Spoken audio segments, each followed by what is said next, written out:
Praise the lord. ఈ దినమున మనము యెహోషువపాతు గురించి ధ్యానం చేసుకుందాం. పరిశుద్ధ గ్రంథంలో 2వ దినవృత్తాంతములు 20వ అధ్యాయంలో మనకి యెహోషువపాతు గురించి మనం గమనించవచ్చు. 2వ దినవృత్తాంతములు 20వ అధ్యాయము. అక్కడ ఆయన రాజ్య పరిపాలన, యుద్ధానికి ఏ రీతిగా ఆయన సిద్ధపడుతూ ఉన్నాడు, ఏ రీతిగా ఆ యుద్ధంలో గెలిచి దేవుణ్ణి మహింపరిచాడు అనేది ఈ దినమున మనం ధ్యానం చేసుకుందాం. ఈ యెహోషాపాతు గారి గురించి 20 అధ్యాయం మొత్తం మనం గమనించినట్లయితే ఆయన దేవుడి పట్ల ఎటువంటి విశ్వాసాన్ని కలిగి ఉన్నాడు అనేది కూడా మనం అక్కడ గమనించవచ్చు. ఆయన రాజ్యం మీదకి, యూదా ప్రజలందరి మీదకి కూడా మోయాబీయులు, అమోనీయులు, మొయోనీయులలో కొందరును దండెత్తి యెహోషాపాతు మీదకి వచ్చిరి అనేది అక్కడ మనం చూస్తూ ఉన్నాం. వాళ్ళందరూ కూడా గొప్ప సైన్యంగా కూడి వీళ్ళ మీదకి యుద్ధానికి వస్తూ ఉన్న సమయంలో అక్కడ చూసిన కొందరు వచ్చి యెహోషాపాతుకి చెప్పినప్పుడు, గొప్ప సైన్యం ఒకటి నీ మీదకి వచ్చుచున్నది అని చెప్పిన తర్వాత ఆయన భయపడిపోయి దేవుడి దగ్గర మొరపెట్టుకుంటున్న విధానం మనం గమనించవచ్చు. ఆ గొప్ప సైన్యాన్ని చూసి ఆయన ఎలా అయినా సరే మన యుద్ధంలో గెలుద్దాం అనేసి తన నిర్ణయంతో తను ముందుకు కొనసాగటం లేదు. అక్కడ ముఖ్యంగా దేవునికి ఆయన ఇస్తున్న ప్రాముఖ్యతను మనం గమనించవచ్చు. ఆయన భయపడిపోయి అలా అని పారిపోకుండా దేవుని వైపే ఆయన నిరీక్షణ మొదలు పెడుతున్నట్టుగా దేవుని మీద ఆధారపడి ఆయన ఆ యుద్ధాన్ని కొనసాగిస్తున్నట్లుగా మనం గమనించవచ్చు. అందుకనే ఆయన వెంటనే తన మనసును నిలుపుకొని యూదా అంతటా ఉపవాస దినము ఆచరింపవాలని చాటిస్తూ ఉన్నాడు. యూదా ప్రజలందరూ యూదా అంతటా ఉపవాస దినము ఆచరించాలని.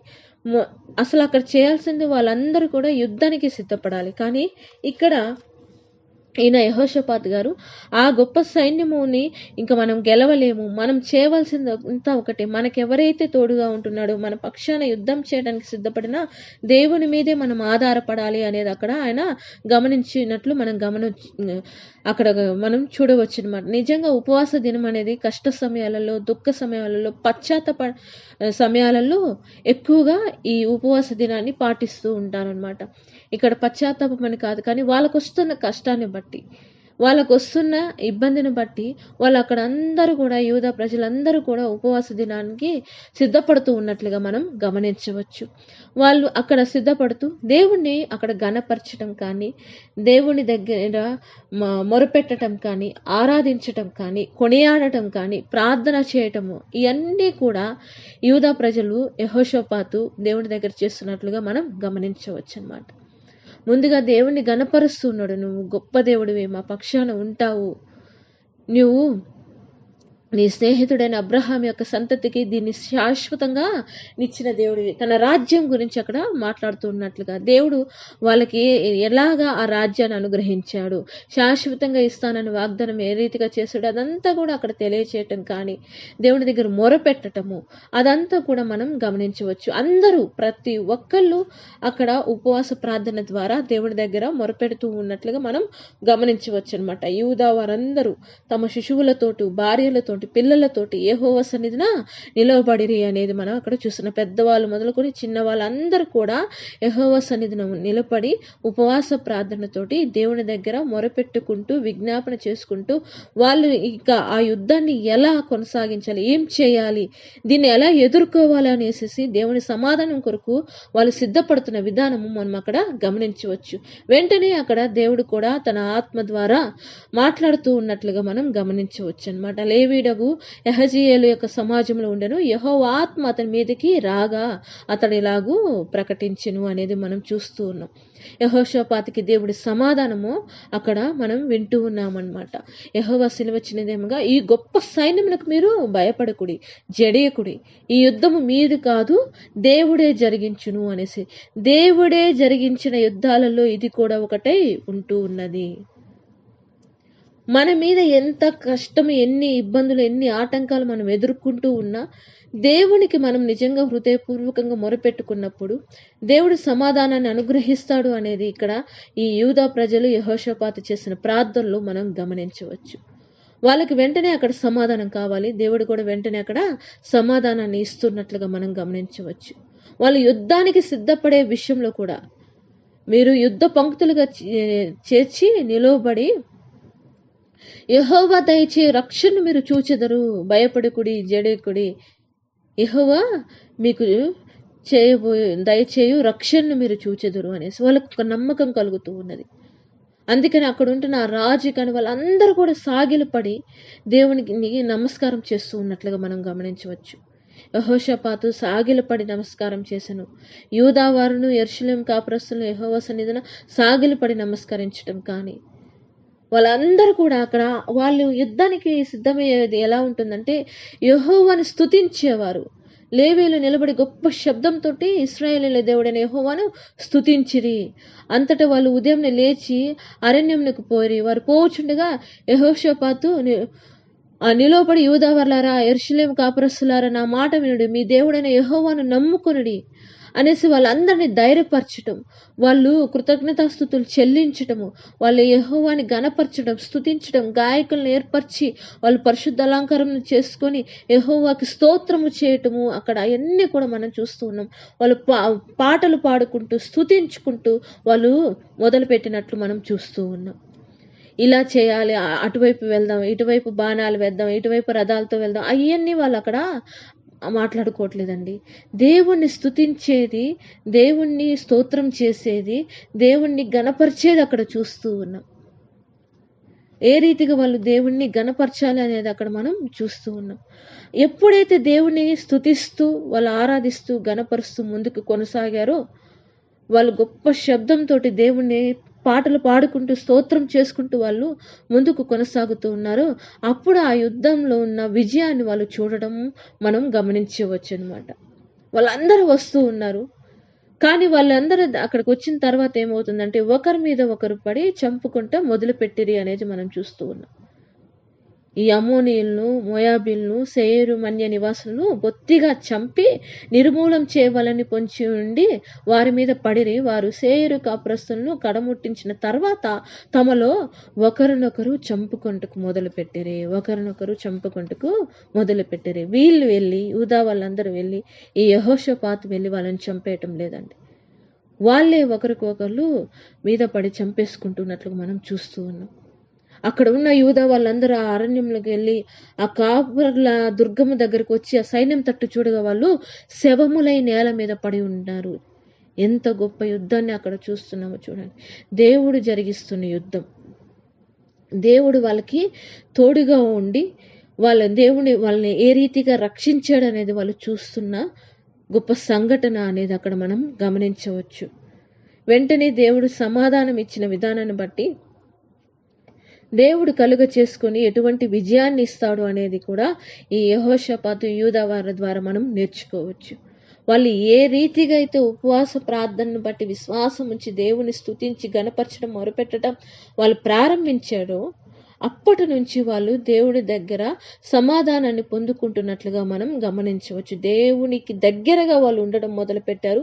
దేవుడు కూడా వాళ్ళకి దగ్గరగా ఉండి కార్యము జరిగిస్తూ ఉన్నట్లుగా మనం గమనించవచ్చు. అక్కడికి వెళ్ళి వాళ్ళందరూ ఆ శవములన్నీ వాళ్ళు అసలు అక్కడ ఉండి వాళ్ళు ఉండాల్సిన పరిస్థితి ఎలా ఉంటుందంటే ఒకరి మీద ఒకరు యుద్ధం చేసుకొని భయంకరమైన పరిస్థితిలో వాళ్ళు ఉండాల్సిన పరిస్థితి. అక్కడ కొంతమంది చనిపోయి ఉండవచ్చు, వాళ్ళ తలలు తెగిపోయి ఉండొచ్చు, అవయవాలు తెగిపోయి ఉండొచ్చు, రక్తంతో నిండాల్సిన పరిస్థితి అక్కడ. కానీ వీళ్ళు ఏం చేస్తున్నారంటే యూదా వాళ్ళందరూ కూడా వాళ్ళ దగ్గర ఉంటున్న వస్తువును దోచుకుంటూ దగ్గరికి రాగా ఆ శవముల యొద్ద విస్తారమైన ధనమును, ప్రశస్తమైన నగలను కనబడెను. వారు తమకు ఇష్టమైనంత మట్టుకు తీసుకొని తాము కొనుక్కోగలిగినంత కంటే ఎక్కువగా ఒల్చుకునిరి. కొల్ల సొమ్మును అతి విస్తారమైనందున దాన్ని కూర్చుటకు వాళ్ళు 3 దినములు పట్టెను. 3 దినములు వాళ్ళు కొల్ల సొమ్మును ఒలుచుకోవడానికి 3 దినములు పట్టిందంటండి. అక్కడికి గొప్ప సైన్యం వచ్చింది కాబట్టి వాళ్ళు ఏమేమి కలిగి ఉన్నాయో అవన్నీ వాళ్ళు ధరించుకున్న నగలు కానీ ఆ ప్రశస్తమైన వస్తువులు కానీ అవన్నీ కూడా తీసుకోవటానికి వాళ్ళకై 3 దినాలు పడుతుంది అనమాట. 4 దినమున వారు బెరాకాలో కూడిరి అనేది మనం అక్కడ చూస్తూ ఉన్నాం. బెరాకా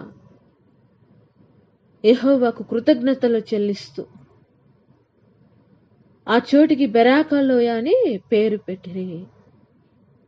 ఆ చోటికి బెరాకాలోయ అని పేరు. బెరాకా అంటే స్తుతి, ఆశీర్వాదం. ఆడ వాళ్ళు స్తుతి ఆశీర్వాదాన్ని వాళ్ళు పొందుకుంటూ ఉన్నారు. అక్కడ ఉంటున్న పరిస్థితి వీళ్ళంతటా వీళ్ళు సొంతగా వీళ్ళుంటే యూదా వాళ్ళందరూ ఏ రీతిగా ఉండేవాళ్ళు, దేవుని స్తుతించడానికి బ్రతుకుండే వాళ్ళు కాదు. అందరూ వాళ్ళ ప్రాణాన్ని కోల్పోయి భయంకరమైన పరిస్థితిలో ఉండాల్సిన పరిస్థితి అక్కడ. కానీ వీళ్ళు 3 దినములు కూడా ఉంటున్న ఆ సొమ్ముని, కొల్ల సొమ్ముని ఒలుచుకోవడానికి వాళ్ళకి 3 దినాలు పట్టిందంటే ఎంత గొప్ప కార్యం అక్కడ దేవుడు చేస్తున్నాడో చూడండి. ఎంత ఆశీర్వాదాన్ని వాళ్ళకు అనుగ్రహించాడు. చివరికి వాళ్ళు స్తుతి ఆశీర్వాదాన్ని పొందుకుంటూ ఉన్నట్లుగా మనం చూడవచ్చు అనమాట. ఆ బెరాకా లోయ అంటే హెబ్రీ భాషలో బెరాకా అంటే స్తుతి ఆశీర్వాదం. చివరికి దేవుడు చేసిన యుద్ధంలో, దేవుడు కలుగ చేసుకొని రక్షించిన విషయంలో ఇటువంటి ఆశీర్వాదాలే ఉంటాయి అనేది ఈ సంఘటన ద్వారా దేవుడు ఈ దినమున మనకి నేర్పిస్తూ ఉన్నాడు. మన సొంత నిర్ణయాలు, మన ఆలోచన ప్రకారం మనం కొనసాగినట్లయితే ఈ ఆశీర్వాదాలు మనం చూసేవారుగా ఉండదు. చివరి తర్వాత యెహోషాపాతు జీవితంలో అదే జరుగుతున్నది. ఇంతవరకు కూడా ఆయన దేవుని మాటకి లోబడుతూ, దేవుని స్తుతిస్తూ, దేవుని మీద ఆధారపడి నడుచుకుంటూ ఎన్నో విషయాలలో ఆయనకి అక్కడ దేవుని భయం వారందరి మీదకి వచ్చిన నేను చూస్తున్నాం. ఇశ్రాయేలీల శత్రువులతో యెహోవా యుద్ధము చేసినని దేశంలో, రాజ్యంలో వారందరూ వినగా దేవుని భయం వారందరి మీదకి వచ్చాను. ఈ ప్రకారము అతన్ని దేవుడు చుట్టూనున్న వారిని జయించి అతనికి నెమ్మదిని అనుగ్రహింపగా యెహోషాపాతు రాజ్యము నిమ్మలముగా ఉండెను అనేది మనం చూస్తున్నాం. ఎప్పటి వరకైతే యెహోషాపాతు దేవునికి లోబడి దేవుని మీద ఆధారపడి ఆయన ఉంటూ ఉన్నాడు, దేవుడికి కార్యం అక్కడ జరుగుతూ ఉన్నదో అప్పటి వరకు కూడా అతడు నెమ్మదిగా అనుగ్రహింపగా యెహోషాపాతు రాజ్యము నిమ్మలముగా ఉండెను అనేది మనం అక్కడ చూస్తూ ఉన్నాం. దేవుని కృపన్నంత వరకు కూడా ఆయన రాజ్యము నిమ్మలంగా ఉన్నట్లు మనం చూస్తూ ఉన్నాం. ఎప్పుడైతే ఈ యెహోషాపాతు తాను ఇష్టం వచ్చినట్లు ఆయన ప్రవర్తించడం మొదలుపెట్టి ఆయన యెహోషాపాతు ఆ స్నేహం అనేది వేరే స్నేహం చేయటం వల్ల, అహజ్యాతో ఆయన స్నేహం చేయటం వల్ల, ఇశ్రాయేలీల రాజైన అహజ్యాతో ఎప్పుడైతే స్నేహితుడిగా మారాడో యెహోషాపాతు మిక్కిలి దుర్మార్గంగా ప్రవర్తించిన, ఇక్కడ మనం చూసినట్లయితే ఇది అయిన తర్వాత యూదా రాజైన యెహోషాపాతు మిక్కిలి దుర్మార్గంగా ప్రవర్తించిన ఇశ్రాయేలు రాజైన అహజ్యాతో స్నేహము చేసెను. మిక్కిలి దుర్మార్గంగా ప్రవర్తించిన అహజ్యాతో ఎప్పుడైతే స్నేహం చేశాడో ఆ స్నేహం చేసిన తర్వాత అక్కడ కొన్ని ఓడల్ని వాళ్ళు ఏర్పరచుకోవటం కానీ అక్కడ వాళ్ళు ఆ స్నేహాన్ని బట్టి ఒక పనిని ప్రారంభించిన తర్వాత అక్కడ ఏమవుతుందంటే వాళ్ళు ఓడిపోతూ ఉన్నారనమాట. యెహోవా నీ పనులను భంగము చేయునని యెహోషాపాతు మీద ప్రవచనం ఒకటి చెప్పిన ఆ ఓడలు తర్షీషునకు వెళ్ళజాలకుండా బద్దలైపోయెను. ఇక్కడ యెహోషాపాతు ఏదైతే చేస్తున్నాడో అది జరగటం లేదనమాట. ఇందులో విజయం అనేది ఆయన పొందుకోవటం లేదా, ఆ ఓడలన్నీ కూడా బద్దలైపోతూ ఉన్నట్లుగా మనం చూస్తూ ఉన్నాం అన్నమాట. తన ఇష్ట ప్రకారం తనకు నచ్చినట్లుగా ఆయన ఎప్పుడైతే పని చేశాడో ఆ విజయాన్ని చూడలేదు. ఇక్కడ బెరాకాని అక్కడ ఆయన చూడట్లేదు, స్తుతిని చూడట్లేదు, ఆశీర్వాదాన్ని చూడటం లేదు. ఎప్పుడైతే ఆయన ఇష్ట ప్రకారం జీవించాడో అక్కడ దేవుని కృపను పోగొట్టుకున్నట్లుగా, దేవుని యొక్క విజయాన్ని పోగొట్టుకున్నట్లుగా, దేవుని యొక్క తోడుని ఆయన పోగొట్టుకున్నట్లుగా, దేవుని సహవాసాన్ని ఆయన కోల్పోయినట్లుగా మనం చూస్తూ ఉన్నాం. కానీ మనందరం ఆ రీతిగా కాకుండా, అంటే మనకు ఆశీర్వాదాలు వచ్చినప్పుడు ఒక రీతిగా, రానప్పుడు ఒక రీతిగా కాకుండా, వచ్చిన తర్వాత మన ఇష్టం వచ్చినట్లు మనం బ్రతికినా కూడా అది కూడా వ్యర్థమే అని ఈ యెహోషాపాతు ద్వారా మనం గమనించవచ్చు. ఆయన ఎప్పుడైతే నమ్మకంగా దేవుని మీద ఆధారపడి ఉపవాస ప్రార్థన చేసి దేవుడిని మహింపరిచి గణపరిచి ఆరాధించి ఆయన దేవుడి మీద పూర్తిగా నమ్మకం ఉంచాడు, అప్పుడు గొప్ప విజయాన్ని, వీళ్ళు కూడా అక్కడ యుద్ధం చేయట్లేదు, దేవుడే యుద్ధము చేసి వాళ్ళకి విజయాన్ని ఇచ్చి ఆ తర్వాత ఇంకా గొప్ప ఆశీర్వాదంతో 3 దినాలు వాళ్ళు ఆ కొల్ల సొమ్ముని, ఆ విస్తారమైన వాటిని కూర్చుకోవటానికి వాళ్ళకి 3 దినములు పట్టిందంటే ఎంత ఆశీర్వాదాన్ని అక్కడ అనుగ్రహించడం మనం గమనించవచ్చు. అది ఎప్పుడంటే దేవుడి మీద ఆధారపడినప్పుడు మాత్రమే, దేవునితో సహవాసం కలిగి ఉన్నప్పుడు మాత్రమే. కాబట్టి మనందరం కూడా దేవుని మీద ఆధారపడుతూ దేవుని సహవాసం కలిగి ఉన్నప్పుడు తప్పకుండా మనకి ఒక స్తుతిని, ఆశీర్వాదకరమైన ఎన్నో విషయాలలో విజయాన్ని మనకి దేవుడు అనుగ్రహిస్తాడు అనేసి మన నిర్ణయం ప్రకారం కాకుండా ఎల్లప్పుడూ కూడా దేవుని యొక్క మాటకి లోబడుతూ దేవుని యొక్క నిర్ణయానికి లోబడే వారిగా మనం ముందుకు కొనసాగుతూ ఆయన కృపను పొందుకుంటూ అటువంటి గొప్ప విజయాన్ని పొందుకుంటూ ముందుకు కొనసాగులాగున దేవుడు మనకి తోడై ఉండును గాక. ఆమేన్.